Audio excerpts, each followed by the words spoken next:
अस्सलाम वालेकुम। Hi guys, कैसे हैं आप सब? उम्मीद है आप सब ठीक होंगे। This is me as usual Wahab and you are watching this beautiful channel physics talks with Wahab. So आज का हमारा एपिसोड जो है वो it's totally about the numerical solution of chapter number 2 scalars and vectors for first year physics. अच्छा जी, इस episode में आगे बढ़ने से पहले चंद बातें करनी हैं regarding admissions for the new session of class first year. अच्छा जी, जिन्होंने मैट्रिक किया है उनके पास आगे जाके फर्स्ट ईयर में एडमिशन लेना है। उनके पास 5 ऑप्शंस हैं, engineering, pre medical, general science यानी कंप्यूटर साइंस, और आर्ट्स और कॉमर्स। जो बच्चे साइंस की तरफ जाना चाहते हैं तो डेफिनेटली 3 ऑप्शन हैं उनके पास, इंजीनियरिंग, प्री मेडिकल और कंप्यूटर साइंस।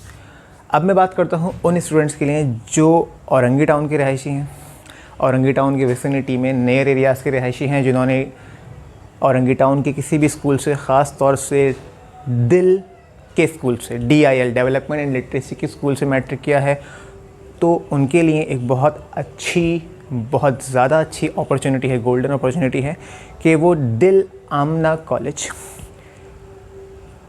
में एडमिशन लें। बट एडमिशन से पहले डेफिनेटली वहाँ विज़िट करें, वहाँ की फैसिलिटीज़ के बारे में जानें, वहाँ की फ़ैकल्टी से मिलिए, वहाँ के जितने स्टाफ मेंबर्स हैं उनसे मिलिए। I myself is a staff member over there. मैं वहाँ फ़िज़िक्स लेक्चरर हूँ।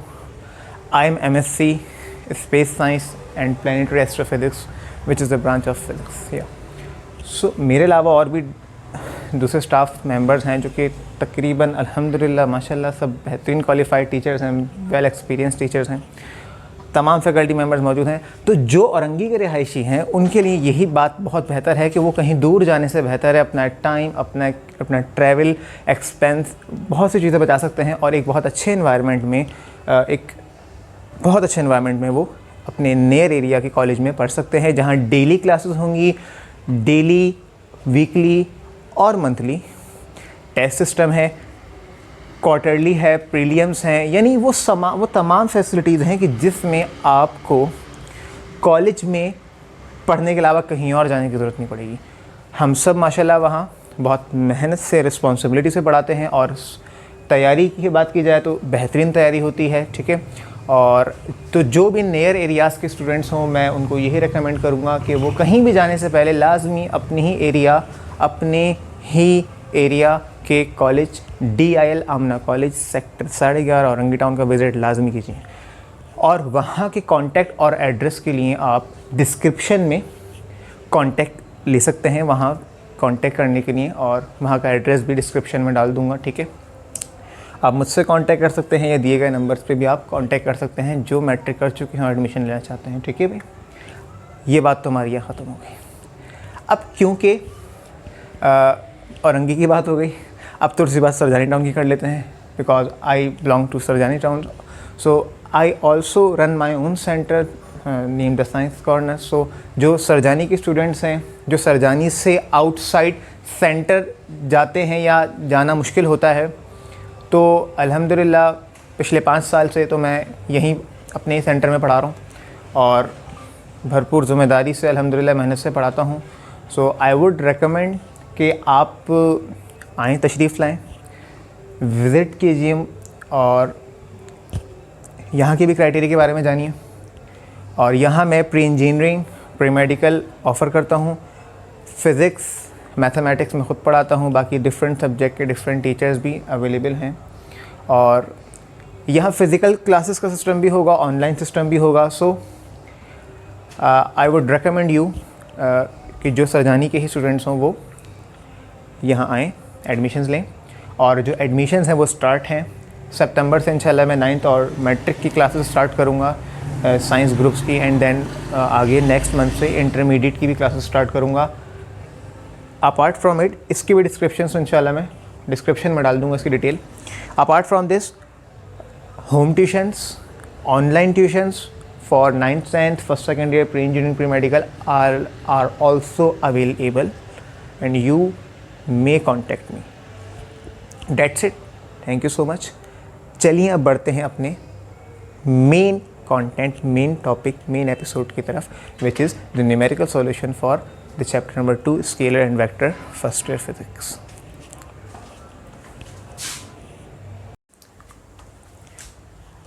तो बच्चों हम अभी स्टार्ट करते हैं न्यूमेरिकल्स चैप्टर नंबर 2। अच्छा, मैं आपको गाइड करता जाऊंगा।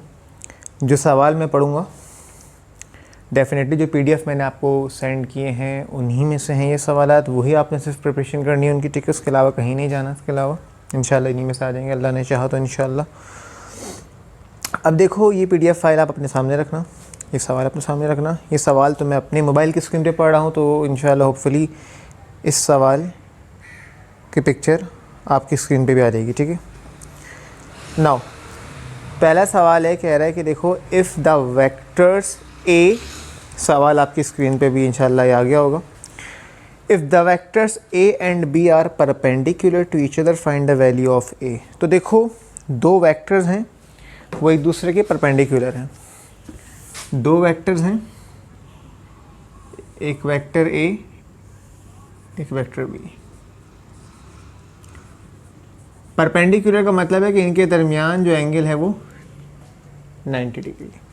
तो हमारे पास एक वेक्टर ए और बी है, अगर उनके दरमियान एंगल 90 डिग्री है तो कह रहा है कि find the value of A. तो पहले देखते हैं वेक्टर ए है क्या। तो वेक्टर ए जो है ना हमारे पास, वेक्टर ए हमारे पास है, वेक्टर ए हमारे पास है ए I plus J minus 2k, और बी वेक्टर है आई प्लस ए जे प्लस के, ठीक है। और मैंने हर सवाल के लिए उसका फॉर्मूला भी लिख दिया है, उसका आंसर भी लिख दिया है, ठीक है। काफ़ी आसानी है आपके लिए। तो बेटा वहाँ फॉर्मूला मैंने बताया, आपने ये फॉर्मूला यूज़ करना है, A dot B equal to 0। ये कंडीशन है कि अगर दो वेक्टर परपेंडिकुलर होते हैं तो जो उनका डॉट प्रोडक्ट होता है ना वो 0 हो जाता है। क्यों? डॉट प्रोडक्ट का मतलब है कॉस थीटा। तो कॉस थीटा में जो कॉस 90 होता है वो 0 होता है, सो लिहाजा जो ए डॉट बी है वो 0 हो जाएगा। अब करना क्या है, देखो करना कुछ ये है कि जहाँ लिखा है ए वहाँ लिख दो A I plus J minus 2k dot I plus A J plus K equal 0, सही। अभी करना ये है कि देखो आई वाले इस कंपोनेंट को सबसे मल्टीप्लाई करना, जे वाले को सबसे करना, के वाले को सबसे मल्टीप्लाई करना, तो थोड़ा सा लेंदी हो जाता है। ऐसा करते हैं तो फिर होता क्या है कि उसमें से ये 9 टर्म्स बननी है, 6 टर्म्स 0 हो जाती हैं, सिर्फ 3 टर्म्स बाकी रहती हैं। तो अब एक डायरेक्ट मेथड है वो कर सकते हैं, लेकिन उसके लिए मेंशन करना पड़ेगा हमें ऐसे कि देखो आई वाले को आई वाले से मल्टीप्लाई कर दो, ठीक है। मैं ये करता हूँ, चलो आपके सामने पूरा ओपन करके लिख देता हूँ ताकि आपको ये चीज़ आसान रहे कि देखो बाकी शब्द फिर 0 हो जाना है। मैं यहाँ मल्टीप्लाई कर देता हूँ, ए आई को आई से मल्टीप्लाई करो तो ये हो जाएगा आपका ए आई डॉट आई, ऐसे। यानी मैग्नीट्यूड तो ऐसे ही आ जाएगा, लेकिन जो यूनिट वेक्टर है वो डॉट में आएंगे, आई डॉट आई प्लस ए और ए क्या हो जाएगा, A square I dot J plus A I और के क्या हो जाएगा, आई डॉट के प्लस जे और आई क्या हो जाएंगे, जे डॉट आई, ठीक है। ये भाई समझ आ रही बात। इसी तरह जे और के क्या हो जाएंगे, ये तो हो गया ना, जे और के, सॉरी जे और आई प्लस जे और ये वाली वैल्यू यानी ए और 1, ए 1 ज़ा ए, जे और जे कितना हो जाएगा, जे डॉट जे, ठीक है। और फिर जे और के क्या हो जाएगा, जे डॉट के, सही है, ठीक है। फिर इसको माइनस का 2k, माइनस का 2k डॉट आई माइनस प्लस माइनस का 2 ए ज़ा 2a और k dot j, similarly minus plus minus का 2k डॉट k, सही। 1 2 3 4 5 6 7 8 9, ये 9 टर्म्स आ गई हैं, ठीक है, और बराबर में चल रहा है क्या, 0, सही है। अच्छा, अब करना क्या है, देखो यहाँ पे मेंशन करना है एज वी नो, जैसा कि हमें पता है, क्या पता है, हमें ये पता है कि जितने भी सेम वेक्टर होंगे ना i डॉट आई, वो बराबर होंगे, यानी j डॉट जे बराबर होंगे k डॉट के, और ये सारे के सारे बराबर होंगे 1 के। यानी कि जितने भी डॉट प्रोडक्ट में सिमिलर वेक्टर हैं i dot I, j dot J, k dot के, ये सारे 1 के बराबर हैं। याद रखना, ये बात MCQs में भी काम आएगी, ये बराबर है 1 के। इसी तरह i dot j equal to i के बाद j यानी i डॉट जे, j के बाद तीसरा वाला क्या होता है, j डॉट के, यानी i dot J, j dot के या k डॉट i, ये सारे के सारे बराबर होंगे 0 के। वजह यह है कि जब सेम होते हैं तो एंगल 0 होता है, cos 0 1 होता है, जब डिफरेंट होते हैं तो परपेंडिकुलर होते हैं, एंगल 90 होता है तो वो 0 हो जाता है। तो याद रखना, जहाँ जितने डिफरेंट वाले आएंगे वो 0 हो जाएंगे। तो अब यहाँ जहाँ जहाँ डिफरेंट वाले हैं उन्हें 0 कर दो, जो सेम वाले हैं उन्हें 1 कर दो, तो ये हो जाएगा आपका a i डॉट आई क्या हो जाएगा 1, a square i dot J क्या हो जाएगा 0 हो जाएगा, ठीक है भाई, क्लियर। i डॉट के क्या हो जाएगा 0 प्लस j डॉट आई क्या हो जाएगा। अब देखो j डॉट आई डिफरेंट आ रहे हैं, डिफरेंट वाले होंगे तो मैंने क्या बताया 0 जाएंगे, तो ये भी 0 हो जाएगा, 0 प्लस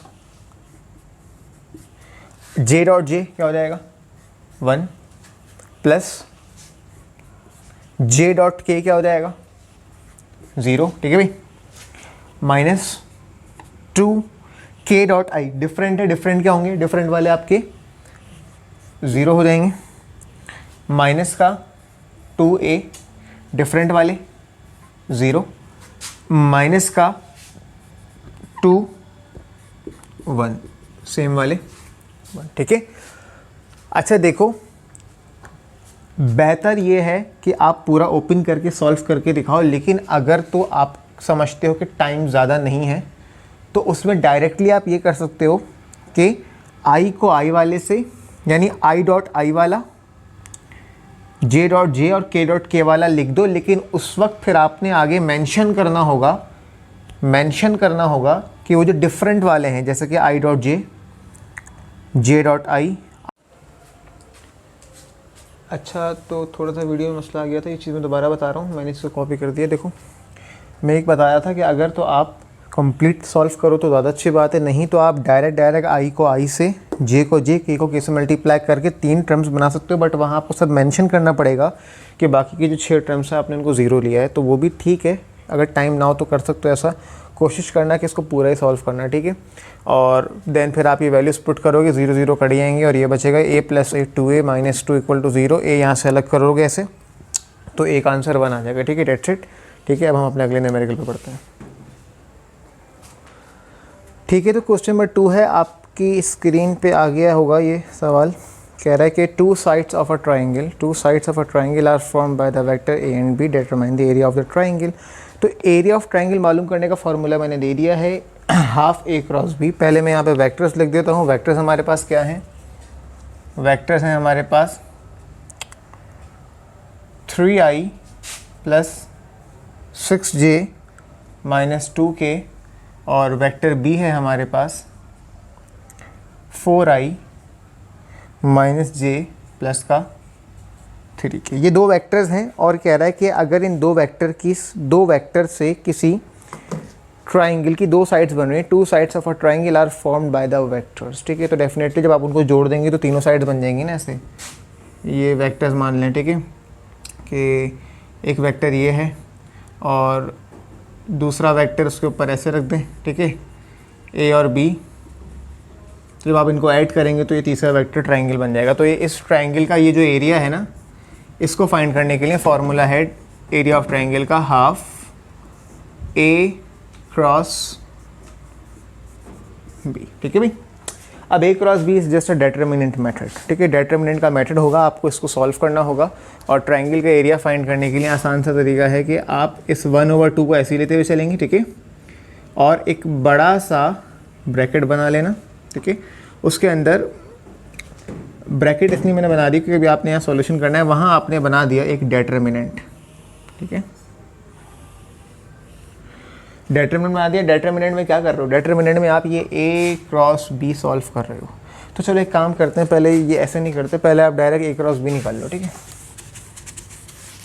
A क्रॉस B निकाल लो पहले क्या निकालोगे, A क्रॉस B, ठीक है। तो A क्रॉस B निकालने के लिए A क्रॉस B क्या है, ये वेक्टर्स है ना, वेक्टर प्रोडक्ट है, ठीक है। ये डेटर्मिनेंट बनेगा 3/3 का डेटर्मिनेंट बनेगा। देखो डेटर्मिनेंट की पहली रॉ क्या बनाओगे, I J K। डेटर्मिनेंट की पहली रॉ क्या बनाओगे, I J K। दूसरी रॉ बनाओगे पहले वाले वेक्टर की कोएफिशिएंट्स, I की वैल्यू 3, J की वैल्यू 6, K की वैल्यू -2। सिमिलरली तीसरी वाली या लास्ट रॉ जो है वेक्टर B के कोफिशिएंट्स होंगे 4, -1, माइनस है ना तो -1 और प्लस है तो 3J, ठीक है, 3 आ जाएगा। यहाँ से आपने इसको एक्सपेंड करना है, एक्सपेंड करना आना चाहिए। एक्सपेंड करने का तरीका ये है, अभी आगे बहुत से सवालों में एक्सपेंड करना होगा तो वो तरीका मैं यही बता रहा हूँ, आगे अब दोबारा अगले सवाल में ये पूरा एक्सपेंड नहीं कराऊंगा। एक्सपेंड कराने का तरीका ये है कि आपने पहले लिखा, जो पहली रॉ है ना, इस पहली रॉ का पहला मेंबर लिख दो जो कि है I लिखने के बाद आप बेसिकली क्या कर रहे हो, इसको मेल्ट कर रहे हो, पिघला रहे हो, एक्सपेंड कर रहे हो, और ये डेटर्मिनेंट 3/3 से आ जाएगा 2/2 में, ठीक है। तो अभी ये बन जाएगा एक 2/2 का डेटर्मिनेंट ऐसे। अब देखो जिस रॉ में I मौजूद है और जिस कॉलम में I मौजूद है उनको छोड़ दो, ऐसे ऐसे, तो ये 4 बचेंगे, ये लिख दो 6, -2, -1 और 3। फिर यही काम करो J के साथ, लेकिन जब J के साथ करोगे तो इसको माइनस में रखना, ये एक मेथड है। पहला वाला प्लस में, दूसरा वाला माइनस में और तीसरा वाला फिर प्लस में, ठीक है। तो यहाँ पे भी आपका ये डेटर्मिनेंट बन जाएगा। आप क्या करोगे बेटा, जिस रॉ में J है उसको छोड़ दो, जिस कॉलम में J है उसको भी छोड़ दो, तो क्या बचा 3, -2, 4 और 3, 3, -2, 4 और 3, ठीक है, क्लियर है, सही है। अच्छा, तीसरा और आखिरी प्लस का बनेगा K। जिस रॉ में K है उसको छोड़ दो, जिस कॉलम में K है उसको छोड़ दो, तो क्या बचेगा 3, 6, 4, -1, 3, 6, 4, -1, ठीक है, सही भाई। अब इसको अपने जेन्युइन तरीके से जो आपने अपने बचपन में पढ़ा है क्लास 1 में कि कैसे हम इन डेटर्मिनेंट्स को एक्सपेंड करते हैं, 2/2 वाले को स्क्रीन से आउट हो रहा है, नहीं हो रहा, ठीक है, मैं यहाँ लिख रहा हूँ। एक्सपेंड कैसे करते हैं, देखो बेटा, I ऐसे लिखा और इसको क्या करेंगे, चाहो तो कर्ली ब्रैकेट बना दो, 6 को 3 से मल्टीप्लाई करोगे यानी 6 × 3। ये सब मैं बहुत डिटेल में बता रहा हूँ, पहला सवाल है, अदरवाइज आप इनको थोड़ा डायरेक्ट कर सकते हो, ये इतने ब्रैकेट्स ना लगाओ, डायरेक्ट मल्टीप्लाई कर दो। फॉर्मूले का माइनस, फिर माइनस का 2, यानी पहले वाले को चौथे वाले से मल्टीप्लाई करना है, फिर फॉर्मूले का माइनस आएगा, बच्चे गलती करते हैं, लाजमी यहाँ माइनस आएगा। दूसरे वाले को तीसरे वाले से मल्टीप्लाई कराना है ऐसे, और ये डब्बा बंद कर देना। फिर एक और डब्बा ओपन करना है -J लिख के, यही काम इनके साथ भी करना है, यही काम इनके साथ भी करना है। स्क्रीन से आउट हो रहा है, नहीं, ठीक है, सही, अभी तक तो दिख रहा है। 3 को 3 से मल्टीप्लाई कर दो, ठीक है। अच्छा, क्योंकि स्क्रीन से आउट हो जाएगा तो लिहाजा मैं एक काम कर रहा हूँ, मैं ऊपर वाला पार्ट मिटा रहा हूँ, ठीक है, ऊपर वाला पार्ट में मिटा रहा हूँ। ये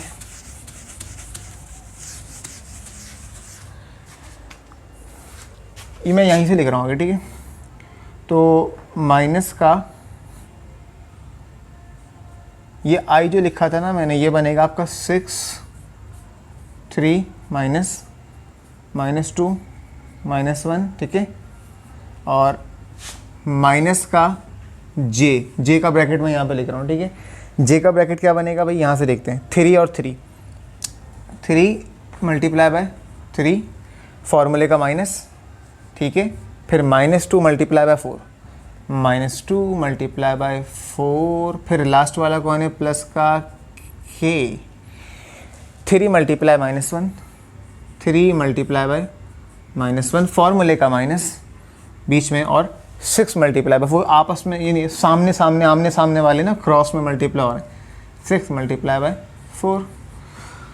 सही जनाब। अभी क्या होगा आपका, आई ऐसे उतार देते हैं, ठीक है, इनको मल्टीप्लाई कर दो, 6 3 18, 6 3 18, ठीक है भाई। अच्छा, और माइनस, अब इनको गिनो, माइनस माइनस प्लस 2 1 2, प्लस का 2, और ये वाला माइनस क्या बनेंगे, माइनस का 2।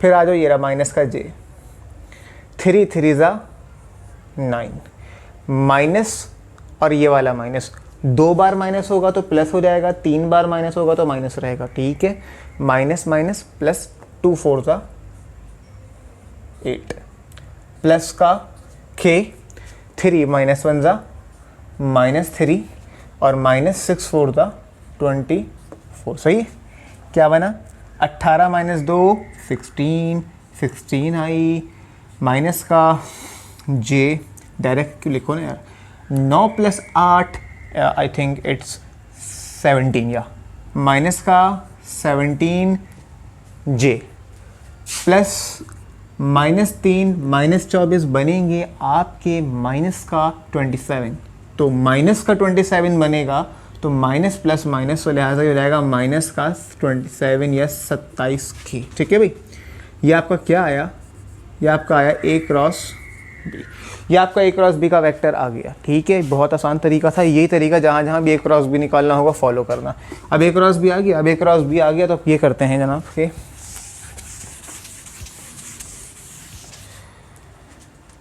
A क्रॉस B आ गया तो इसका मॉड निकाल लो। इसका मॉड कैसे आएगा, अभी हमने इसका मूड चेंज करना है। ये लगाओ रूट, इस रूट में लगाओ 3 डब्बे, 3 डब्बे नॉट 3 डब्बे, ये लगा दिए 3 डब्बे, और तीनों डब्बों पे लगा दिए स्क्वायर, तीनों डब्बों पे लगा दिए स्क्वायर। और हर डब्बे में पहला डब्बा आई का है भाई, दूसरा वाला जे का है, तीसरा वाला के का है, तो पहले में आई रखो। आई कितना है 16, इसने 16 जमातें पड़ी हैं, इसने 17 पड़ी हैं माइनस में, और इसने -27, ठीक है भाई। 16 - 17 - 27, ठीक है, वैल्यूज पुट कर दी। अब क्या करेंगे भाई, 16 का 16, 16 का डबल, आई मीन 16 16 सा, 16 16 सा। जब से हमने कैलकुलेटर बनाया है हमारे दिमाग ने काम करना छोड़ दिया है। 16 16 था, ठीक है, क्योंकि हमने अपना सारा दिमाग इस कैलकुलेटर को बनाने में लगा दिया था, इसी वजह से अब हमारा दिमाग नहीं काम करता, अब हम सिर्फ कैलकुलेटर का काम करते हैं। 16 16 था 256, ठीक है भाई, और 17 17 था, आई मीन 17 17 था 17 का स्क्वायर, तो जनाब ये हो जाएगा आपका प्लस का 289। याद रखना माइनस जो है वो प्लस हो जाएगा स्क्वायर की वजह से, और 27 को 27 से मल्टीप्लाई कर दो भाई, तो 27 27 729। अब इन सब का जमा कर दो, 256 प्लस 289 प्लस 729, और ये आपका हो जाएगा 1274, 1274 या 1274, 1274, ये आपका A क्रॉस B आया, ठीक है। अभी तुम्हारा एरिया ऑफ ट्रायंगल क्या था, एरिया ऑफ ट्रायंगल था del equal to half A cross B, तो बेटा वैल्यू पुट कर दो, ये हो जाएगा half 1274 square unit. Square unit क्यों, क्योंकि एरिया स्क्वायर में आता है स्क्वायर यूनिट, और यही आपका आंसर है। इसका रूट नहीं ले रहे क्योंकि वो डेसिमल में आ रहा है, इस वजह से परफेक्ट स्क्वायर नहीं है, तो ये इसका आंसर है। ये आपके एग्जाम्पल का भी सवाल था, बहरहाल मैंने करा दिया है, ठीक है। अब आगे कोई भी सवाल आए, किसी भी किस्म के 2 वेक्टर दिए गए हों, एरिया ऑफ ट्रायंगल निकालना हो, तो यही तरीका है। आगे एक सवाल आएगा एरिया ऑफ पैरेललोग्राम निकालना होगा, उसका भी यही तरीका, बस फ़र्क ये है कि वहाँ पे ये 1/2 नहीं आएगा। तो वो जो सवाल आएगा ना, वो मैं भी बता देता हूँ, वो आप लोग खुद करोगे, ठीक है, तो वो आपका होमवर्क होगा। अब ये सवाल करने के बाद आप लोगों ने खुद से कौन कौन से करने, ये मैं आपको बता रहा हूँ। अच्छा, दूसरा मैंने करा दिया। इसी तरह आप अपनी स्क्रीन पे देखेंगे कि जो सवाल मैं आपको कह रहा हूँ, मतलब आप PDF फाइल में देख लीजिए या फिर आपकी स्क्रीन पे ये मुमकिन तौर पे सवाल आ जाए। तो अब वो सवाल जो आपने ख़ुद से करना है, 2 मैंने करा दिया, ठीक है। 2 के बाद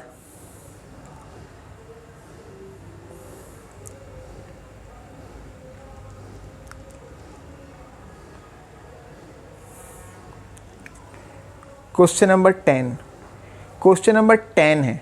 क्वेश्चन नंबर 10 क्या कह रहा है, find the area of parallelogram if its two sides are formed by the vector A and B. Formula मैंने लिख दिया है कि एरिया ऑफ पैरेललोग्राम क्या होता है, सिर्फ ये चीज़ होती है।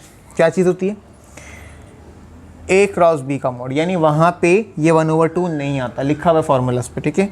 तो इसका मतलब है आपने ये हाफ वाला काम नहीं करना, बस आपने सारा काम करना है। इसका जो भी आंसर आएगा ना वही एरिया होगा, एरिया ऑफ द पैरेललोग्राम, ठीक है।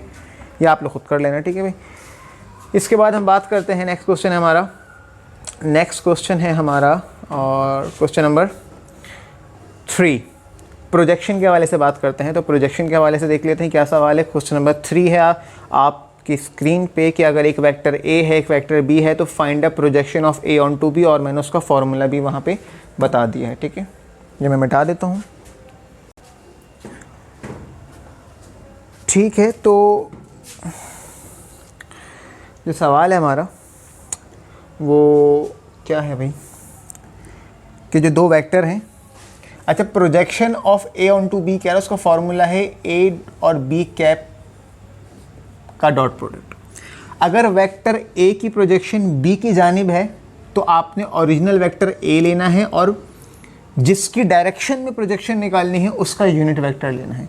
अगर वो बोले projection of B onto A तो फिर वो ये हो जाएगा vector B dot vector A का यूनिट वेक्टर का डॉट प्रोडक्ट। तो सवाल यही है कि प्रोजेक्शन ऑफ ए बताओ onto direction of B, तो जिसकी प्रोजेक्शन है वो ओरिजिनल वेक्टर आएगा और जिसकी डायरेक्शन में उसकी प्रोजेक्शन है, तो जैसे कि ये वेक्टर ए है, ये वेक्टर बी है, तो इसका प्रोजेक्शन ऐसे आएगा, ठीक है।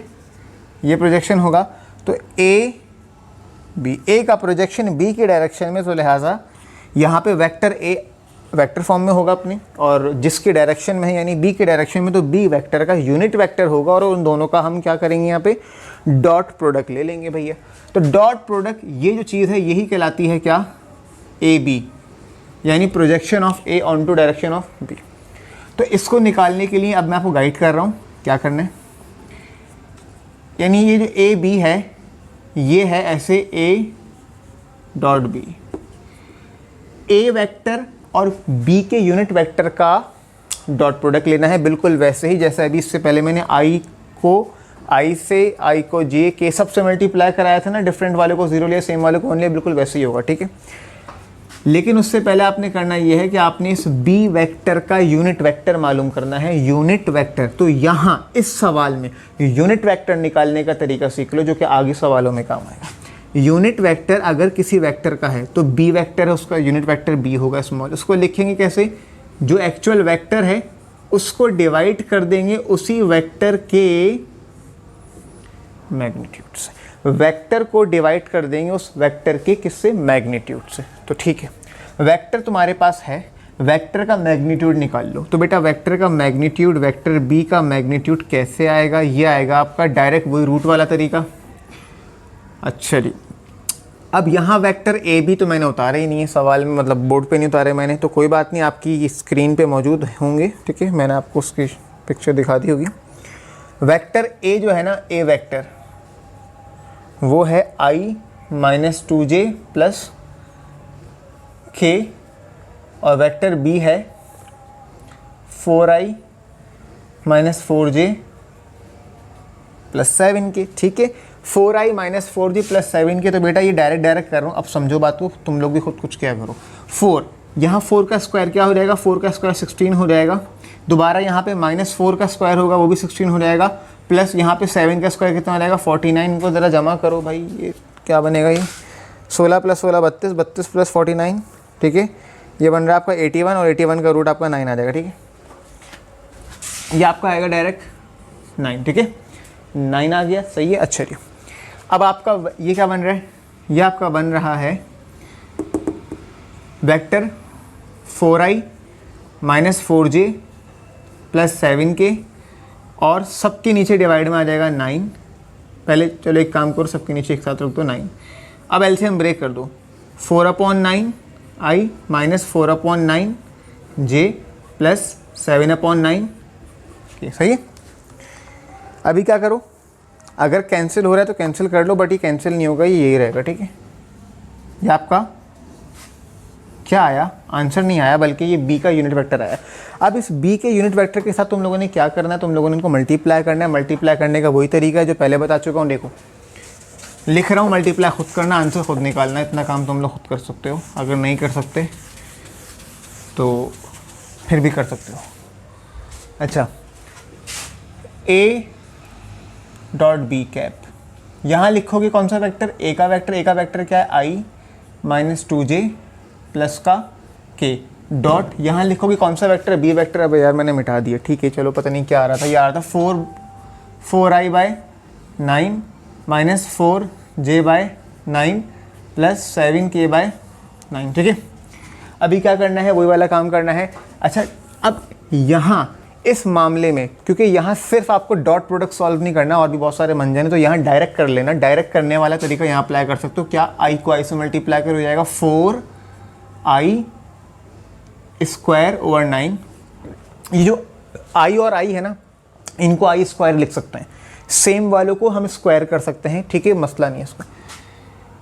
और ये जाएगा आपका माइनस माइनस प्लस का 2 4 का 8j स्क्वायर बाय 9 प्लस का 7k स्क्वायर बाय 9। अब यहाँ पे हिंट दो भाई, ये वही जो मैंने कहा था कि भाई बताना पड़ेगा कि i डॉट j और j dot k। i dot j screen out नहीं, i डॉट j और i डॉट k, फिर j डॉट i, फिर j डॉट k, फिर k डॉट i, फिर k डॉट j। इन सबको ज़ीरो लिया, ये बताना पड़ेगा, इन सबको ज़ीरो लिया है, डेट्स वाई ऐसा हुआ है। और फिर यहाँ यहाँ यहाँ ये सब 1 हो जाएंगे, ठीक है। और तो यहाँ बताना पड़ेगा कि i square j square k square बराबर होते हैं 1 के। और यहाँ तुम्हारा आंसर आएगा 4/9 प्लस 8/9 प्लस 7/9, और ये हो जाएगा आपका सबका एलसीएम 9, सबको जमा कर दो, 8 और 12 12 और 19 19/9, ठीक है। तो a डॉट बी कैप का आंसर आ गया 19/9। This is what your answer, ठीक है। मैच कर ले आंसर को। तो आपका आंसर है बेटा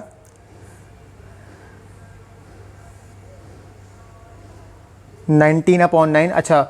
अच्छा ठीक है, एक करेक्शन कर लो कि मैंने आपको ये जो सवाल कराया है, ये मैंने आपको क्वेश्चन नंबर 3 तो करा रहा था, लेकिन इसका जो मैंने ऑल्सो वाला दिया हुआ था ना, ऑल्सो वाला, ये मैंने वो करा दिया। तो होपफुली आपको जो पिक्चर दिखाई होगी मैंने, वो इसी की दिखाई होगी मैंने, ठीक है, कि जो प्रोजेक्शन निकाली वो जो ऑल्सो प्रैक्टिस वाला सवाल था वो करा दिया मैंने, और उसका आंसर 19/9 है, क्योंकि उसका वेक्टर मैंने इस्तेमाल किया है i minus 2j plus k 4i minus 4j, ठीक है। अब आप खुद से कौन सा करोगे, खुद से क्वेश्चन नंबर 3 करोगे, जिसमें मैंने वेक्टर दिए हुए हैं आपको कौन से, 3i plus j minus 2k, और b है minus i plus 2j plus 4k। ये आप खुद करना, और उसका आंसर आएगा -8/√26, ठीक है। That's it for this numerical.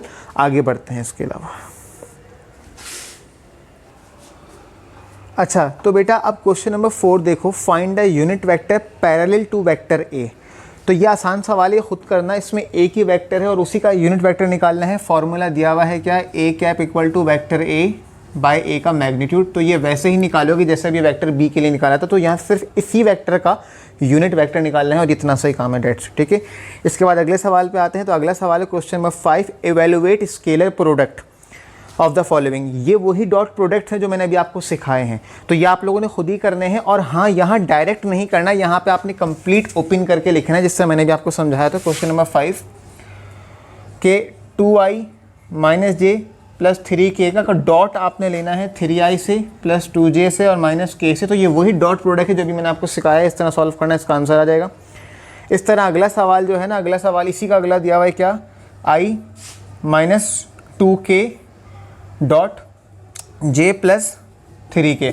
अब यहाँ गौर करना, यहाँ भी ऐसे ही करना है, डायरेक्ट नहीं करना, कंप्लीट सॉल्व करना। जिस तरह i है ना, i को j से करोगे, जब i को, अब क्योंकि देखो यहाँ i है, k है, यहाँ j नहीं है, तो जो नहीं है वो डेफिनेटली नहीं होगा।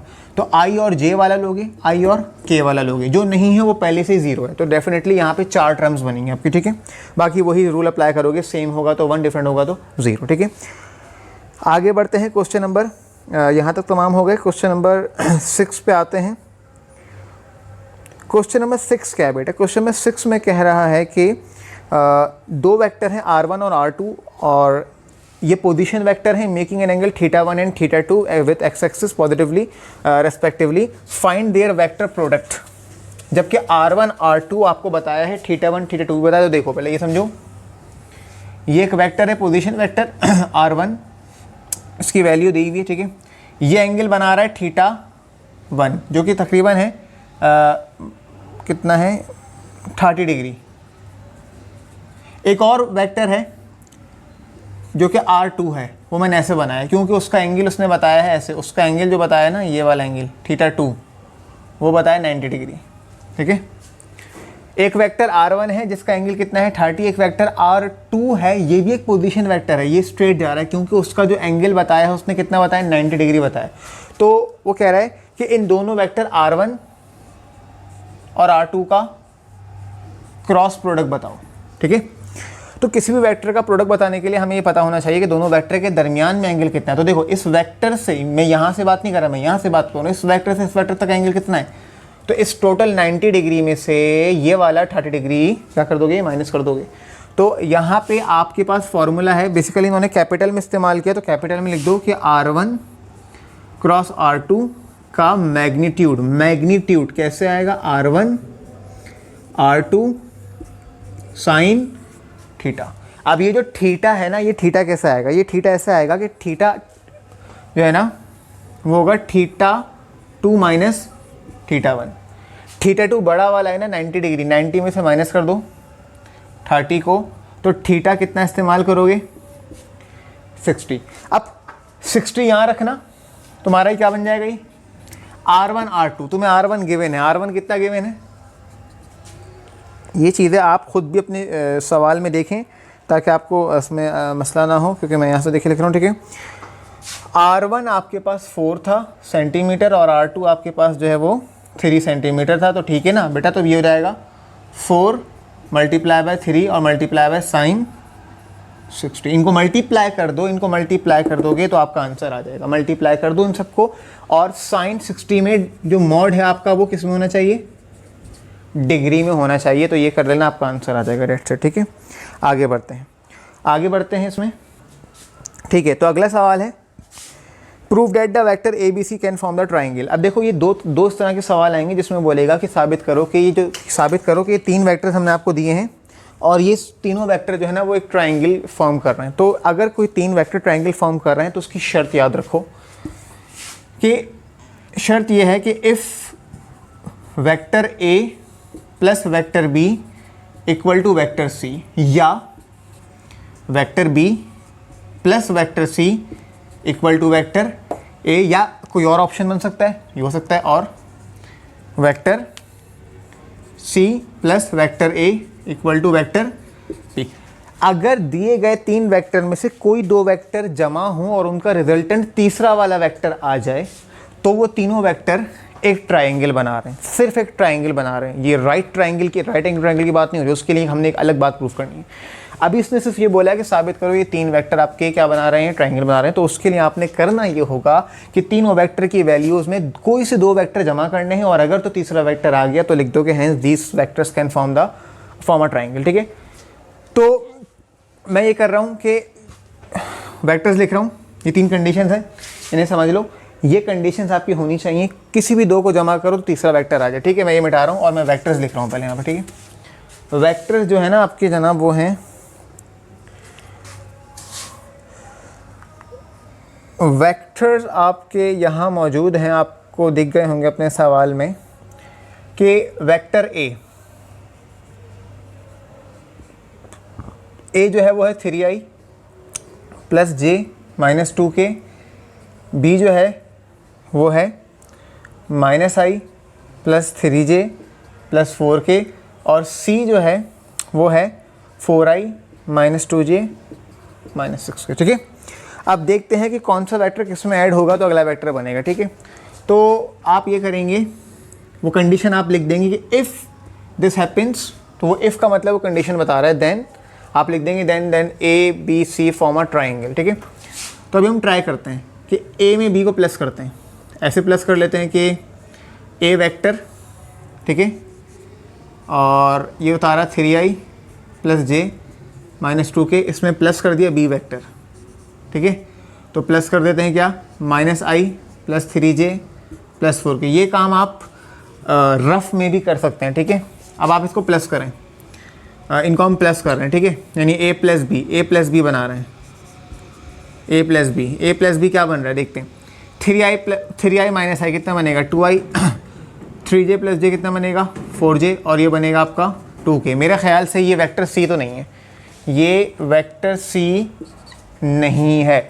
ये काम आप रफ में ट्राई कर सकते हैं। ठीक है, अगर ये नहीं हो रहा तो दूसरा ऑप्शन अप्लाई करते हैं। दूसरा क्या कि a + b c नहीं आ रहा तो b + c चेक करते हैं। b में प्लस कर दो कौन सा vector, c vector, 4i - 2j - 6k, इनको प्लस कर रहे हैं।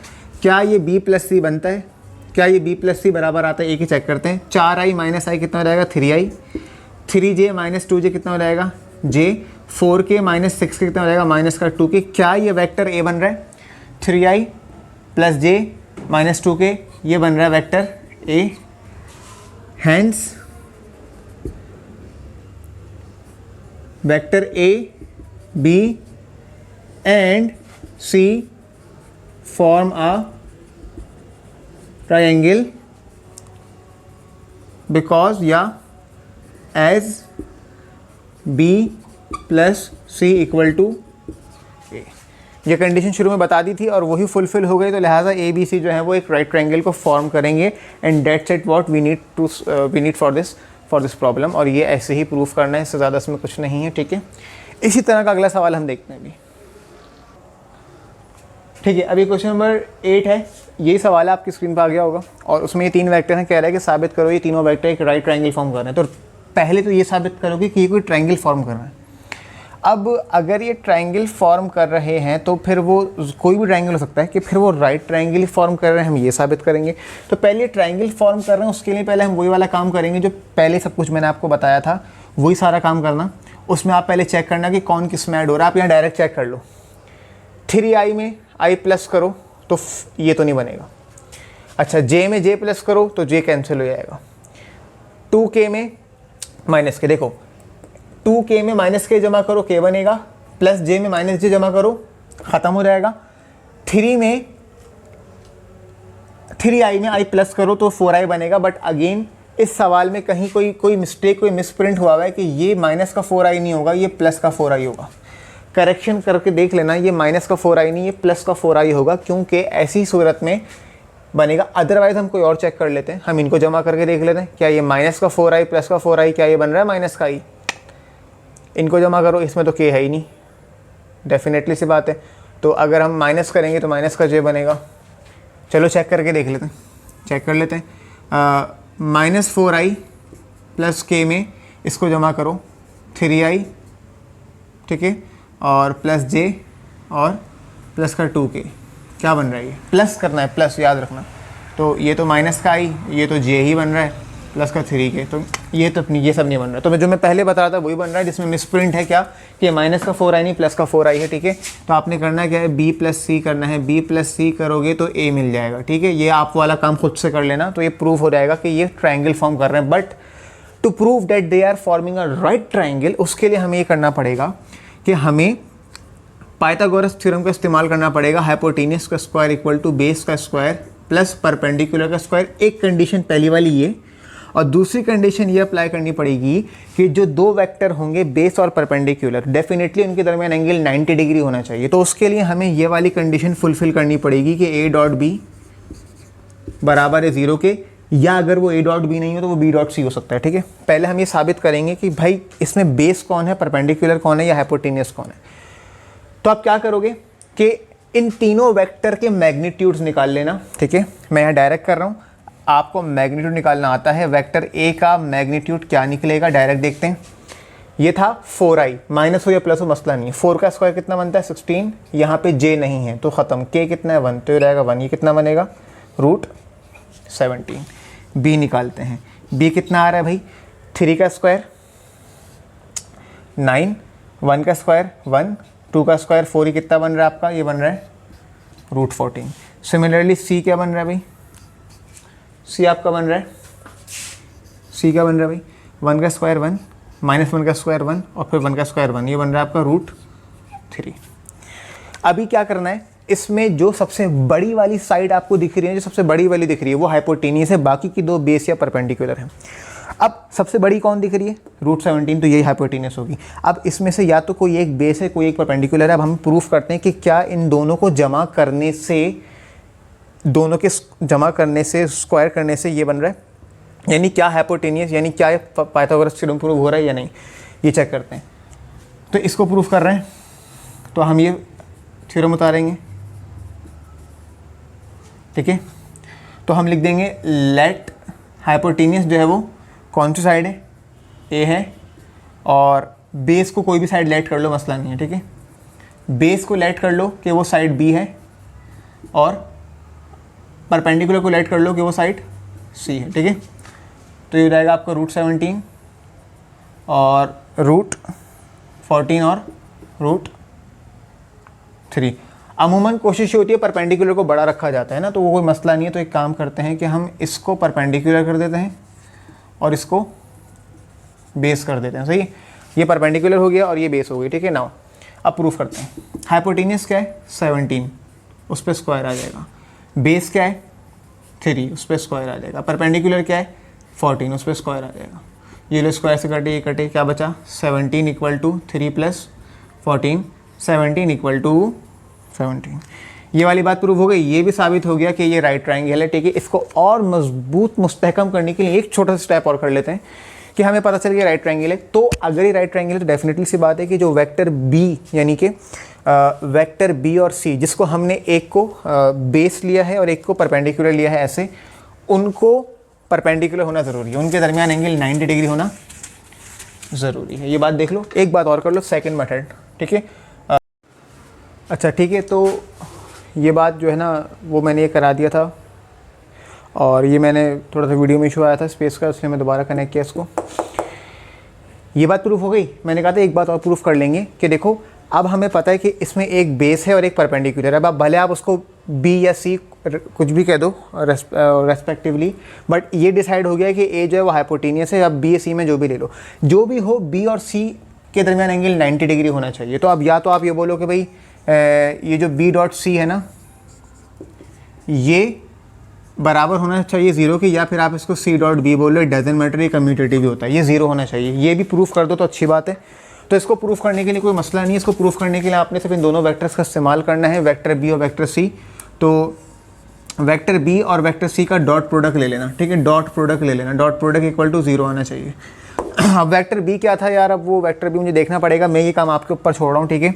यहाँ वेक्टर बी उतारना, यहाँ वेक्टर सी उतारना, दोनों को डॉट डॉट मल्टीप्लाई करना जैसे मैंने भी सिखाया था, और उनका जो रिजल्टेंट है वो 0 आना चाहिए। अगर वो 0 आ जाएगा तो ये बात मज़ीद प्रूफ हो जाएगी। Then finally it is totally satisfied, totally prove that the 3 vector can form a right triangle, ठीक है। तो ये चीज़ इस तरह कर लेना, ये सवाल भी आपका अच्छे से हो जाएगा इंशाल्लाह, ठीक है। अब आगे बढ़ते हैं अगले सवाल पे।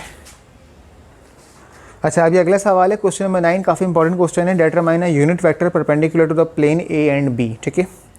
जब भी दो वेक्टर होंगे ना और उनसे मिलके एक प्लेन बन रहा होगा तो वो ये वाली सिचुएशन होगी कि एक वेक्टर ए, एक वेक्टर बी, इनसे मिलके ये प्लेन बन रहा है। अभी अगर आप इनको मल्टीप्लाई करोगे तो इनके नतीजे में एक नया वेक्टर आएगा। वो नया वेक्टर होगा ऐसे, वेक्टर सी। तो ये हो गया आपका कौन सा, क्रॉस प्रोडक्ट। अब ए और बी के नतीजे में जो नया वेक्टर सी आया है ना, तो उस सी वेक्टर का यूनिट वेक्टर आपने मालूम करना है। तो इसी को बोलते हैं determine the unit vector perpendicular to the plane. तो पहले आपने उस प्लेन के परपेंडिकुलर जो वेक्टर आ रहा है वो मालूम करना है और फिर उस वेक्टर का यूनिट वेक्टर, इसका मतलब है आपने ये मालूम करना है C cap equal to C vector divided by C vector का मैग्नीट्यूड। ये आपका फॉर्मूला होगा, वर्किंग फार्मूला। अभी पहले आप क्या मालूम करोगे, सी वेक्टर। अब सी वेक्टर क्या चीज़ है, सी वेक्टर का मतलब है वेक्टर ए और वेक्टर बी का क्रॉस प्रोडक्ट, डेटर्मिनेंट बना के, जिस समय मैंने अभी सिखाया था। जब आप ये सॉल्व कर लोगे तो एक वेक्टर आ जाएगा आई, जे और के में। जब वो वेक्टर आ जाएगा, लेट सपोज वो वेक्टर आ रहा है ए I plus B J plus सी के, ये ऐसे ही लिखा है बट इसी तरह का वेक्टर आएगा, उसमें वैल्यू लिखी हुई होगी। आपने फिर क्या करना है, उसका रूट लगा के डब्बे बना के क्या बना लेना है, मैग्नीट्यूड बना लेना है। तो ये आ गया आपका वेक्टर, नीचे आ गया आपका उसका मैग्नीट्यूड और आपने सबको उस पर डिवाइड कर देना है। तो वही तरीका होगा जो यूनिट वेक्टर निकालने का होता है। नई बात सिर्फ ये थी कि आपने वेक्टर सी मालूम करना है ए क्रॉस बी करके और फिर उसी सी वेक्टर का मैग्नीट्यूड निकालना है और आपका आंसर आ जाएगा, डेट्स इट। और इस तरह का एक दो सवाल और हैं, वो भी आप लोगों ने करने हैं, इसी के आगे मैंने ऑल्सो करके दिए हुए हैं।